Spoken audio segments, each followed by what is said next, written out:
보실 말씀은 요한계시록 2장 18절에서 29절입니다.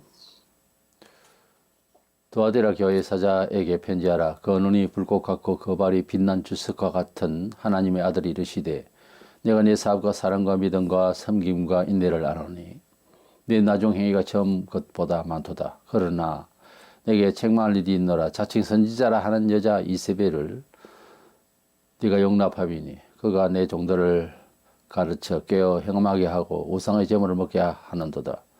또 내가 그에게 회개할 기회를 주었으되 자기의 음행을 회개하고자 하지 아니하는도다. 볼지도 내가 그를 침상에 던질 터이요 또 그와 더불어 가늠하는 자들도 만일 그의 행위를 회개하지 않으면 큰 환난 가운데 던지고 또 내가 사망으로 그의 자녀를 죽이리니 모든 교회가 나는 사람의 뜻과 마음을 살피는 자인 줄 알지라. 내가 너희 각 사람의 행위대로 갚아주리라.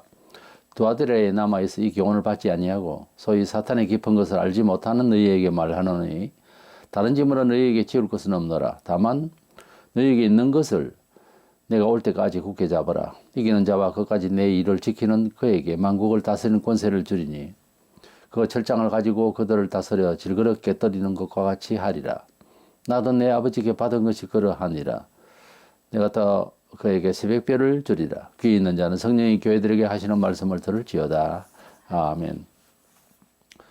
소아시아에 있던 7교회 중에 네 번째 두아디라 교회에 대한 주님의 평가와 교훈을 듣고자 합니다.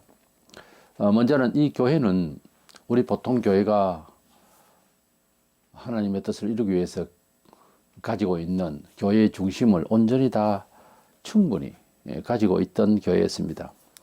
두아디라라는 뜻은 향기로운 제물이라는 뜻이 있는데 19절에 사업과 사랑과 믿음과 섬김과 인내를 우리가 교회의 이상적인 내용으로 알고 있는데 그대로 충분히 가지고 있던 교회였습니다. 그러니까 선교적 의무가 충실한 교회였다 그 말입니다. 그런데 이 좋은 교회로 평가받을 수밖에 없는 내용에 있어서 주님이 눈이 불꽃 같고 그 별이 빛난 주석과 같은 부도는 나타나셨습니다. 눈이 불꽃 같아 할 때는 전지하신 그 살피시는 눈빛이겠고 그 발이 빛난 주석 같아 발은 어떤 정복이나 권세를 행사하시는 내용입니다. 그래서 그런 모습으로 나타나신 것은 그렇게 좋은 모습이랄까 또 평안과 축복의 모습이랄까 이런 것보다 심판적인 모습이 나타나죠. 왜 그랬을까 하는 겁니다. 그것을 내용을 보면 이세벨주의가 교회를 더럽히고 있었다. 이세벨은 아합의 7대 왕의 아내로서 그가 가지고 있던 우상을 이렇게 섬기는 그런 정신세계고 또 이 이세벨은 정치적인 힘을 발휘해서 이스라엘을 괴롭혔던 사람입니다. 그러니까 이 교회가 당시에 또 이세벨이라는 여자가 있었던지 주석가들은 각양 설명을 합니다만 어쨌든 이 이세벨주의라고 하면 정치주의, 교권주의, 사회 권력주의입니다. 이런 성격이 교회에서 어떤 규모를 형성하고 이런 사람들이 있을 때 참 문제가 많습니다. 교회에서 소위 그런 목사 세계를 정치 목사라 그래요. 교권주의.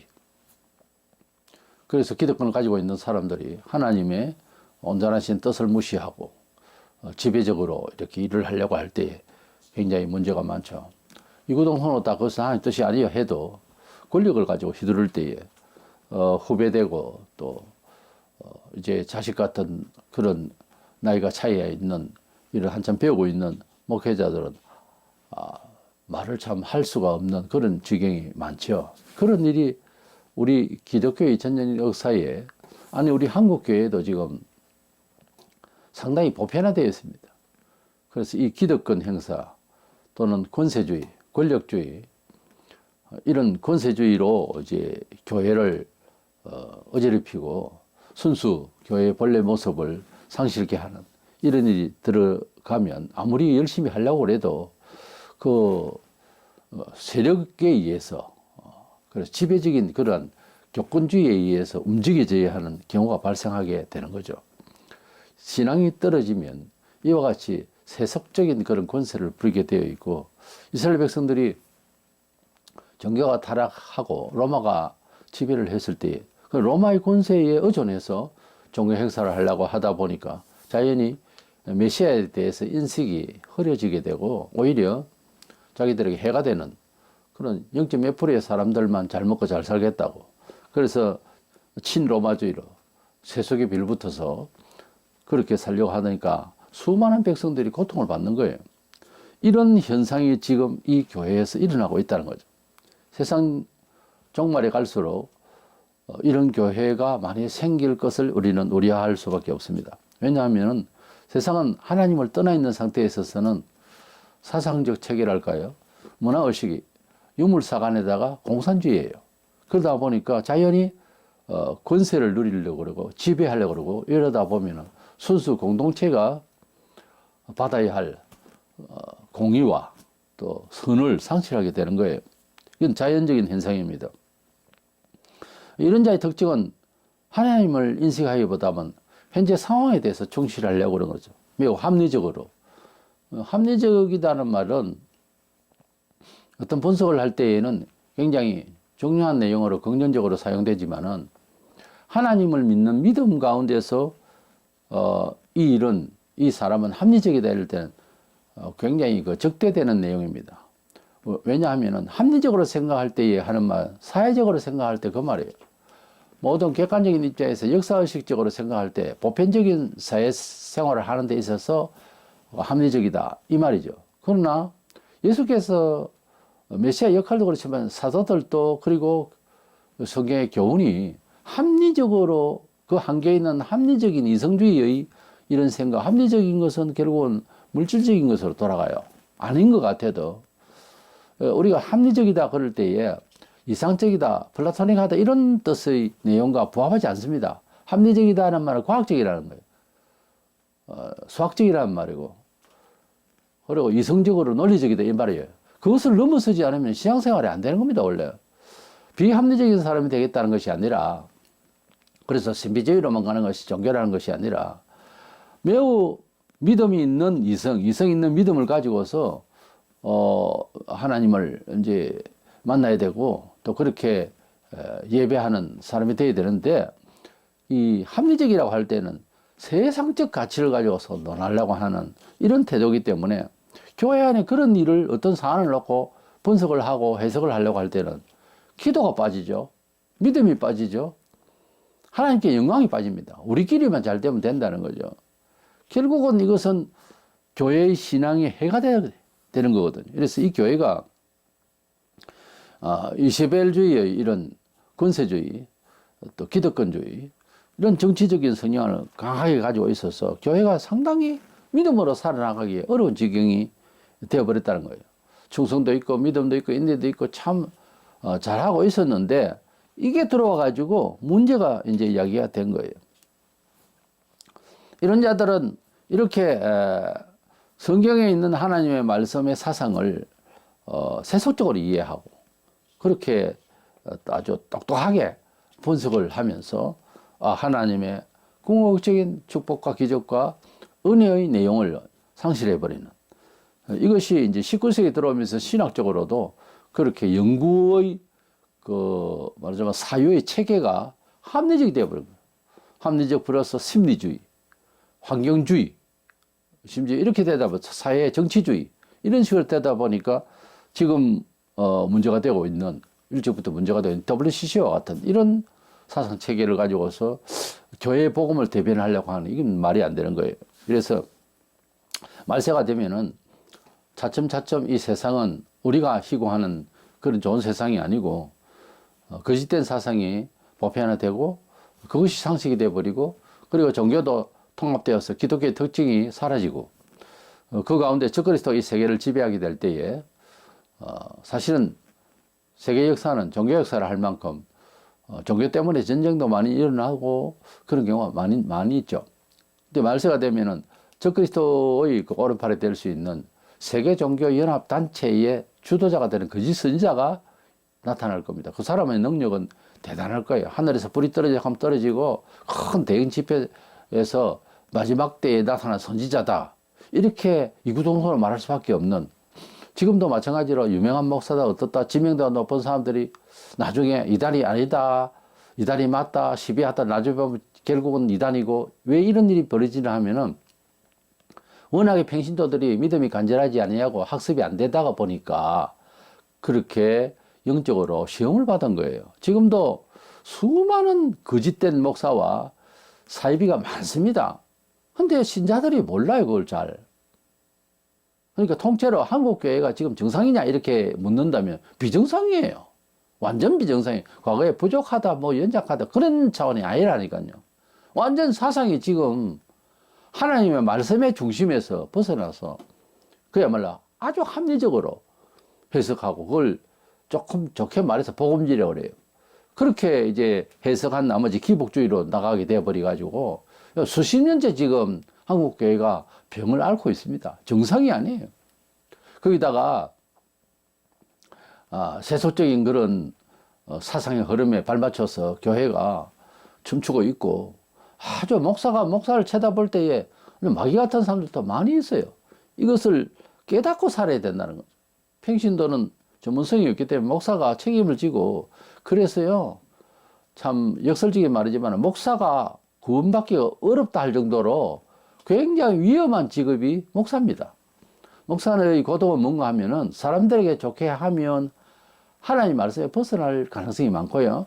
또 하나님의 뜻대로 직언을 하고 아무리 부드럽게 해도 결국은 던져줘야 하는 메시지니까, 그러면 사람들로부터 미움을 받고 이 중간에 서 있거든요. 그때 하나님의 것이 되어서 목숨을 걸고 일하지 않으면 안 되는 게 목사예요. 그런데 합리적으로 다 뭔 일이든지 해나가려 하니까 품격이 있어 보이죠, 물론. 그런데 이러면 그 다스리고 있는 교인들이 과연 어떻게 되느냐, 스스로 이 말이 옳은지를 살펴보느냐. 베레아 신자들처럼 그거 아니다 이 말이에요. 그냥 따르거든요.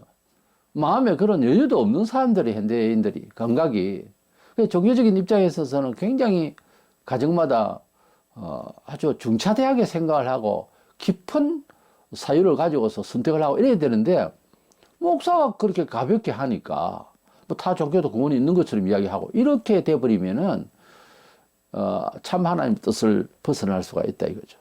미리 가보면은 계시록 13장 8절에 보면은 죽임을 당한 어린 양의 생명책에 창세 이후로 이름이 기록되지 못하고 이 땅에 사는 자들은 다 그 짐승에 경배하리라 그랬어요. 이 짐승이 뭡니까? 세상을 지배하는 적그리스도인데, 그냥 나쁘기 때문에 행용한 것이 아니고 짐승과에 우리가 말할 수 있는 용이 가상의 인물 같지만은 성경은 그렇게 말하고 있지 않습니다. 그 영이 뭐냐 하니까 용은 눈으로 보이는 용이 아니고요. 우리가 뭐 흔히 혹시 동물의 세계에서나 어디 TV를 통해서 뭐 영상을 보여주는 이런 용의 모습, 그 모습은 모습이지만 우리가 감각적으로 과학적인 눈으로 보는 것이 아니라 영물인데, 이것은 하나님께서 우리 사람을 지으시기 전에 천사들을 엄청 지으셨는데 하늘의 별처럼, 그래서 3분의 1, 3분의 1, 3분의 1 그 대장을 두었단 말이에요. 그 미갈과 가브리엘의 이름을 있는데 한 놈이 이제 하나님 창조물이 창조자를 이제 받으려고 하니까 이게 말이 안 되는 거예요. 그래서 이 교만한 자를 내치셨으니 그것이 이제 하나님을 대적한다는 사탄입니다. 한자말로는 마귀라고 그러고, 이것이 이제 공중을 지배하고 이 세계를 악으로 이제 미혹하고 있는데요. 말세가 되면 계시록 12장에 나와서 보겠습니다만, 이것이 미가엘 천사장과 그 군대와 함께 자기와 자기 군대들과 함께 이제 영적인 싸움을 해서 공중이 완전히 박살이 납니다. 그래서 땅에 떨어져서 한 사람 마음속에 쑥 들어가서 마지막 번째 인간의 탈을 쓰고 세계를 지배하다가 지옥을 가게 되죠. 이것이 마귀입니다. 그래서 이것이 이제 와서 한 사람 속에서 역사할 때에 무슨 그런 정치 문화 그리고 우리의 삶의 현장이 어려울 겁니다.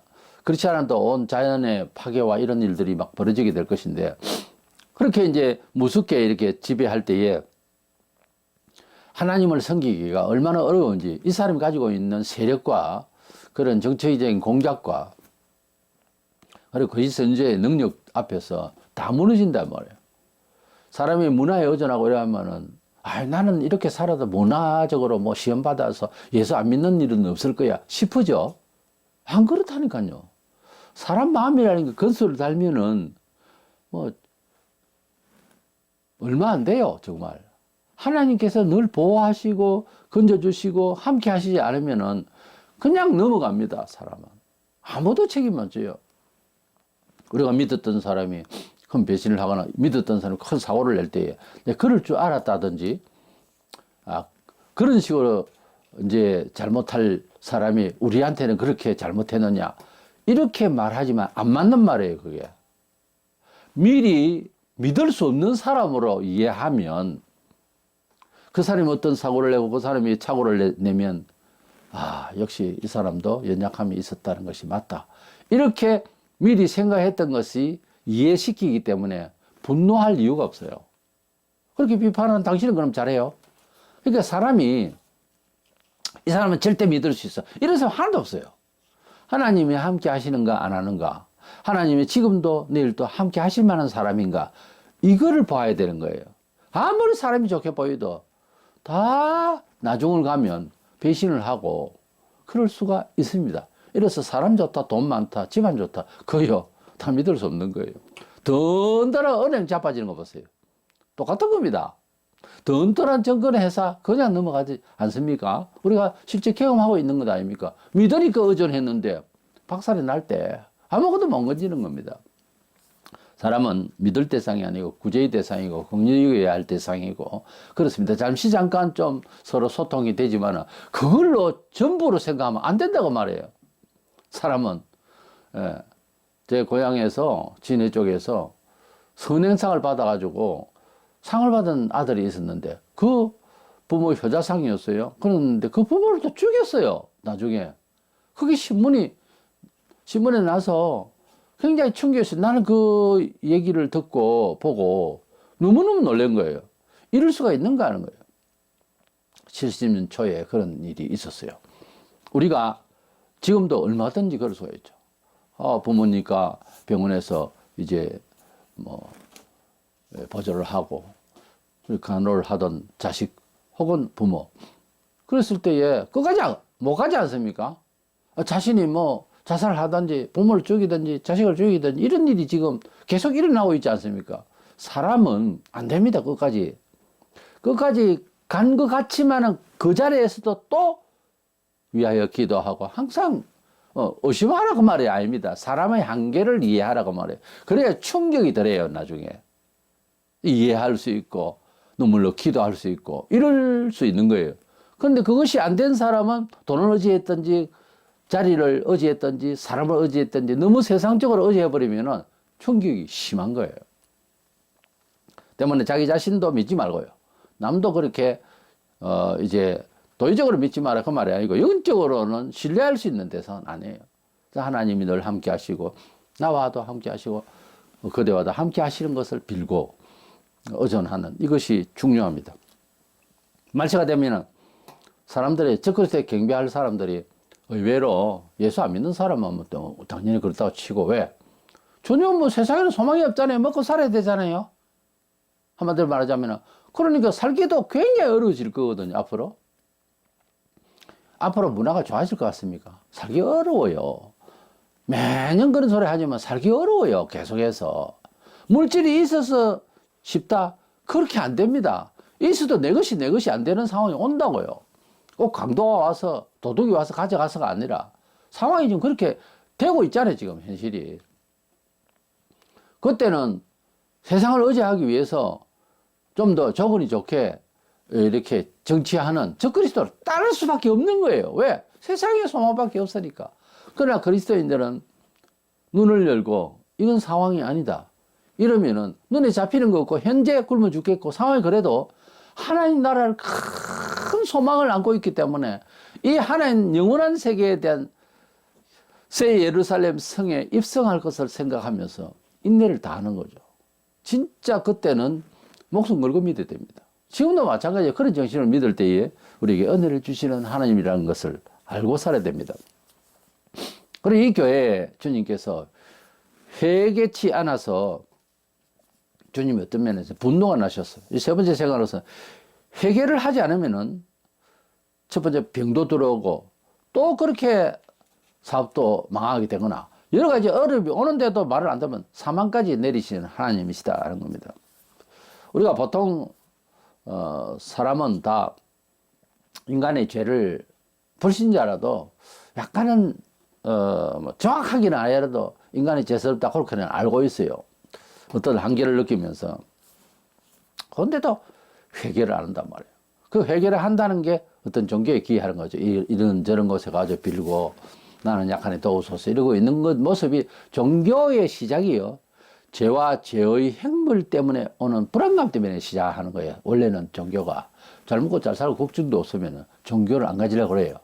근데 어려움이 오고 부닥치고 미래가 암담할 때 또는 그런 것 저런 것도 없어도 사유가 깊어지다 보니까 인간은 그 말로가 너무 비참하고 이거 뭐냐 무효로 돌아가는 거냐 나는 뭐냐 존재에 대한 이유를 생각하고 이러다 보면 굉장히 환멸해요 세상에. 그래서 그 어떤 무엇을 찾기 위해서 돌을 닦거나 뭐 수행을 하거나 여행을 하거나 난리를 치는 거죠.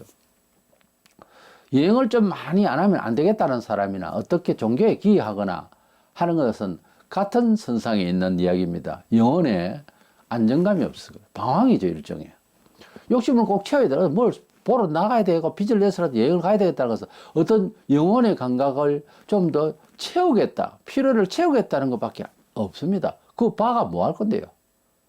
그 많이 보고 오면 좋은 사람이 되겠다. 글쎄요, 그렇게 잘 될까요, 그게? 잠시 잠깐 경험이지. 뭐 경험하지 못한 사람보다 경험의 영역이 좀 크니까 사회의 체제가 조금 넓어지긴 해도 영생하고 아무 상관이 없어요. 특히나 자기 죄에 대해서 자기를 돌아보고 가슴 치고 그런 건 잘 안 됩니다. 오직 하나님께 와야 돼요. 오직 하나님께 와서 오직 예수 그리스도를 말미암아서 어떻게 해야 속죄가 되지. 내가 수리를 한다고 되는 게 아니에요. 수리 들된 사람이 제법 수련됐다는 사람이 그 사람을 꾸짖는다고 이 죄가 없어지는 게 아니라니까요. 자절할 수밖에 없고 얼토당도 알아서 자절할 수밖에 없는 상황이 왔을 때에 주님이 필요해요. 그리고 그런 것을 못 느낀다 하더라도 자기를 인생은 자세히 돌아보면은 예수님 외에 아무도 구원해 줄 수 없고 구원할 길이 없어요, 원래. 그러니까 그것을 먼저 안다라고 하는 것은 굉장히 자아를 찾는데, 진짜 자아를 찾는데 대단히 중요한 거예요. 사람은 남에 대해서 뭐 많이 알고, 그건 자기 자신을 알아야 되는 거예요. 그랬을 때 여기 이것을 해결할 분, 뭔가 부족한 것을 채울 분은 예수 그리스도밖에 없어요. 예수님이 나의 길이고 방법이고 생명인 겁니다. 그래서 이 예수님을 만나지 않으면 안 되는데 그것은 change one's mind. 사람이 마음을 바꾼다는 거예요. 그 마음을 바꾼다는 말은 심리적으로 잘 된다, 잘해보자, 긍정적으로 이 말이 아니고 사유체제를 바꾼다고 말해요. 내가 믿고 있고 내가 또 어쩌면 또 좌절할 수밖에 없고 하는 이런 연약성을 바꾼다는 거예요. 어떤 식으로? 합리적인 건 없다는 것을 전제를 해야 됩니다. 오직 하나님께서 말씀하신 대로 명령하신 대로 한번 걸어가 보겠다. 이렇게 바꾸는 겁니다. 그러니까 신앙으로 세상을 이해한다고 말해요. 우리가 예수 믿는다 이럴 때는 마음을 바꿨다는 거예요. 어떻게? 사는 처세와 목표와 그 방법에 있어서 나는 바뀌었다고 말해요. 그게 안 되면 아무리 뭐 공정 마인드를 가지고 잘해보자 그러고 해도 잘 되겠지 어떻게. 강렬한 마음 끝에는 나오니까 뭐가 지성감체라고. 그런데 하나님께서 우리에게 주신 사유의 체제, 우리에게 주신 그 이념의 어떤 내용은 하나님 나라에 대한 소망과 예수 그리스도가 우리 인생의 삶의 모습이어야 한다는 이런 내용으로 여러 말씀을 하셨어요. 그러니까 비세속적이지 말하자면 비합리적이라고. 우리가 세상에서 경험하는 내용이 아니에요. 전도를 하고 내용을 설명을 하면은 얼른 받아들이면 참 좋겠건만은 그렇게 못합니다. 사람 체질은 한계 있는 걸 알고 문제가 있는 걸 알면서 해결할 길도 없는 걸 알면서도 예수께 못 오는 것이 인간의 심정이에요. 그 조금이라도 의지가 있으면 좋겠는데 조금이라도 의지가 없어요. 스스로는 절대로 예수께 못 옵니다.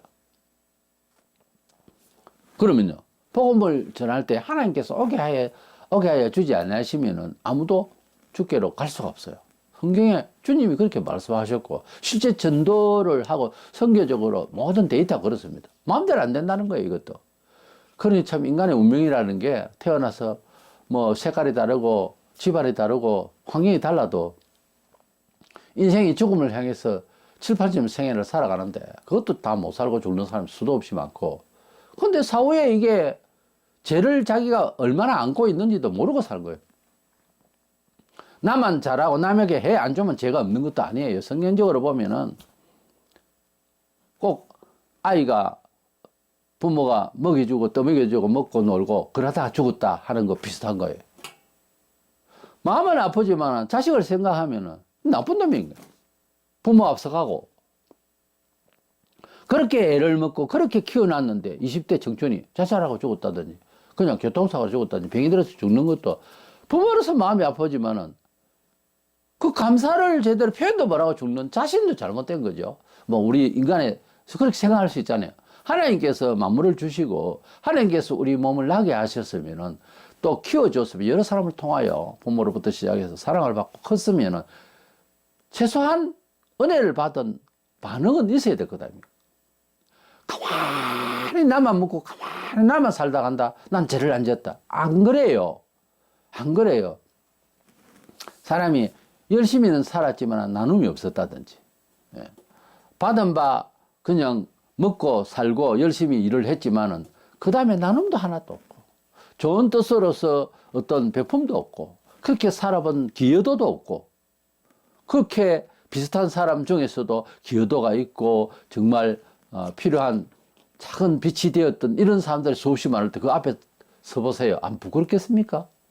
나는 잘못이 없다. 그렇게 돼요. 사람이 잘못해서 잘못이 없는 게 아니라 잘한 게 없으면 잘못이라고 말해요. 하나님 뜻으로 잘한 게 있어야 된다고. 이 말 뜻을 잘 알아들으시기 바랍니다. 21절에 보면 또 내가 그에게 회개할 기회를 주었으되 그랬습니다. 회개하지 않았다는 거예요. 회개할 기회를 주었다는 거예요. 그러므로 22절에 침상에 던질 터이요 큰 환난을 받고 23절에 사망으로 그의 자녀를 죽이리니 그랬어요. 우리가 회개의 기회가 언젠가 하면은 복음을 들을 때와 양심으로 하나님의 뜻을 근심할 때입니다. 언제나 회개할 기회가 있죠. 그러니까 어쩐다 자랑깨나 회개요. 언제나 하나님 앞에 부족함을 여기게 되고 누가 당신이 죄인이라 하는 메시지가 있으면은 맞습니다. 제가 새롭기를 원합니다. 이게 정상적인 그리스도의 영이에요. 왜요? 당신만 잘났어요? 너는 이렇게 되니까 회개할 기회가 안 오는 거예요. 하나님께서는 회개의 기회를 주실 때는 뭐 특별한 무슨 뭐 부흥회를 해야 돼. 그게 아니고 그때도 있지만은 늘 항상 회개하고 새롭기를 바라는 거예요. 그러니까 우리는 어쩐다. 늘 회개하려고 그러고 새롭기를 원해야 되는 거예요. 그러면 잘 되게 돼 있어요. 영혼이 잘 되고 범사가 잘 되게 돼 있어요. 그래서 회개 많이 하고 겸손해지는 사람 감당할 장문이 없습니다. 장사가 없어요. 제일 잘 됩니다. 그 사람은. 물질을 가지고 있고 투쟁 끝에 자기 자리 차지하고 해도요. 회개 안 하면 그 영혼은요. 떠돌입니다. 항상 불안한 거예요. 이렇기 때문에 우리는 무엇을 얼마만큼 가졌든 어느 위치에 있든 간에 회개하는 정말 진정한 겸손한 자가 되면 하나님이 임한을 하셔서 하나님이 함께 하셔서 우리가 승리하는 삶을 살 수가 있는 거예요. 보면 26절에서 8절을 보면은 만국을 다스리는 권세를 준다고 그랬어요. 회개하면 그가 철장을 가지고 질그릇 깨뜨리는 것 같이 하리라. 또한 그에게 새벽배를 주리라 그랬습니다. 우리가 많은 뭐 준비를 하고 또 훈련을 받고 돈을 많이 가지고 또 권세와 또 조직을 가지면 무엇을 해내리라 싶어도 꼭 그렇지만은 않습니다. 조직이 없어도 6.1 전쟁 이스라엘 보세요. 유대인들요 딱 뭉치니까 하나님 뜻대로 딱 시작하니까 200대 인력이 있어요. 역사적인 사실 아닙니까? 교회가 있으면은 나라가 있고 나라가 없으면 교회도 없다. 그건 결과론적인 이야기고요. 그러나 신앙이 없으니까 이스라엘 나라 자체가 땅이고 백성이 다 날아가 버리더라고요. 서기 70년에 로마 침공할 때 교회가 있고 하나님의 교회가 있고 또 나라가 있었어요. 그렇지만은 신앙이 외식되고 타락하니까 다 날아가 버리잖아요. 근데 나라가 있어야 교회가 있는 게 아닙니다. 교회가 있으면 나라가 있는 거예요. 교회가 교회답지 않고 상실되면 나라도 날아가는 겁니다. 그 말을 바로 해야 됩니다. 우리가 세상적인 힘에 의존하는 것, 그것이 제일 빨리 피부에 와닿거든요. 돈, 권세, 세력 이런 것들이. 근데 이것을 두려워하면 점점 믿음이 약해집니다. 또 이것을 의존하면 점점 하나님께 영광 돌리거나 하나님을 의존해서 일은 절대로 못합니다. 안 돼요, 그 사람은. 시편 2편 8, 9절에 내게 구하라. 내가 이방 나라를 내 유업으로 주리니 내 소유가 땅까지 이르리로다. 네가 철장으로 그들을 깨뜨리며 질그릇같이 부수리로다. 철장 가지고서 쇠떡이로 가지고서 질그릇 그거 부셔서 흙으로 만드는 거 때려가 부수는 것은 뭐 아이들도 할 수 있잖아요. 내게 구하라. 하나님께 의지하고 하나님을 의지하고 하나님의 법칙대로 살려고 하는 사람은 어떤 설명하기 일반 사회 합리적인 형용으로서는 아까울 정도로 철장을 가지고 질그릇 깨듯이 그렇게 쉽게 이길 수가 있다는 거예요. 하나님 앞에 내 영혼을 맡기고 하나님 앞에 어떤 일이든 의존하면 이상한 힘이 생겼어. 이상한 힘이 생겨서 밤길을 가도 두렵지 않아요. 어떤 대상이 내 생활을 직접으로 맞아쳐서 힘들 때가 와도 하나님 앞에 내가 바로 지키면 그것을 밀어낼 수가 있는 이상한 힘이 생기는 거예요. 이래저래도 안 되면 하나님이 개입하셔서 그들의 눈을 어둡게 하고 전쟁에서도 깨어지게 했습니다.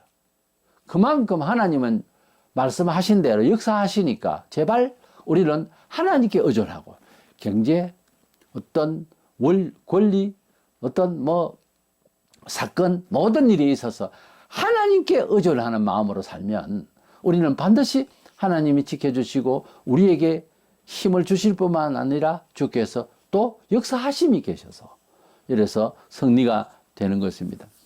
오늘날 말세가 되니까 이제 옛날에는 정치인들 거짓말을 했는지 뭔지 관계도 없이 서민들 그냥 살다가 지금은요 이제 뭘 좀 알다 보니까 세력자들과 투쟁도 하지만은 그건 할 수 없이 투쟁하는 거예요. 분풀이겸 하지만 실질적으로 내면에 있어서 떠들고 싸우고 하는 것이 보면 기득권자들에게 빌붙어서 살아내겠다는 겁니다. 이 불신 세계에서의 그 움직임은 보면은 밖으로는 정의를 위해서 싸우는 것 같지만 안 그래요. 자기 욕심 채우기 위해서 권력에 의존하는 겁니다. 알고 보면. 그래서 모든 사람 권력자도 미사려고 한 말로서 백성들 미혹하지만 알고 보면 자기 배속만 차리는 거예요, 사실은. 이래서 우리는 이 두아티라 교회의 성질을 이 사회에서도 볼 수 있지만 교회가 이렇게 된다는 거예요. 하나님을 믿는 믿음에 대한 설명에서 목사가 자꾸만 세속적 권위주의로 이렇게 나가면 그리고 권세를 부리고 이러면은 그건 교회가 아닙니다. 지금 주님의 지적이 그거예요. 아주 여기에는 믿음과 섬김, 인내, 사랑운동, 선교적 사업이 풍성했어요. 그런데 그 가운데서 성질이 안 좋단 말이에요. 보세요. 우리가 무엇을 외형적으로나 또 여러 가지 교회 중심으로 있는 콘텐츠를 많이 활성화시키고 한다 하더라도 여기에서 우리가 실수할 수밖에 없는 우리의 연약성이 존재하고 여기에 치고 들을 때에는 정말 이런 세력주의가 들어와서 휘적거리면 착하던 집사도 넘어가고 장로도 그게 규합하고 이렇게 돼버리면 문제가 심각한 거예요. 너무 커버리면 나중에 달린 목사가 지배력이 그 영적으로 강하지 않으면 자기도 거기에 쏠려갑니다. 그래서 장로들 틈에서 그저 날 살려주세요. 이런 스타일이 돼버려요. 얼마나 비참합니까? 목사가 왜 그래요? 하기 싫으면 장사하러 다니거나 노문자로 나가죠. 목사가 왜 두려워해요? 목사가 왜 그런 하나님의 뜻이 아닌 이런 단체들을 왜 두려워하냐고. 그런데 어쩝니까? 기독교의 전 역사 동안 보면 정치적 세력 앞에 다 굴복했어요. 일제대도 그랬고 중세기에도 그랬고. 우리는 그러지 맙시다. 어차피 이 말세에 지금 왔어요.